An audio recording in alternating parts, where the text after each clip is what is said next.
І оце ще один момент хотів показати, чому я стараюсь шви, стики зварювання завжди по можливості замазати гарматним солом.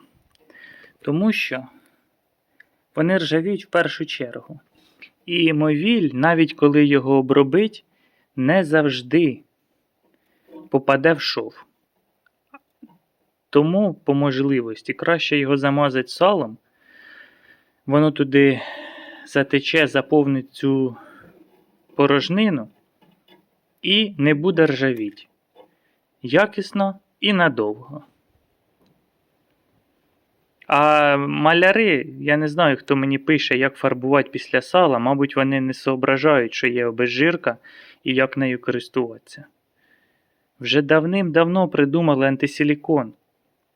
Попшикали, салфеткою витерли, ще раз попшикали, ще раз витерли і що хочете, те й робите. Це ж просто жир. Ну серйозно, хлопці. Дядьки,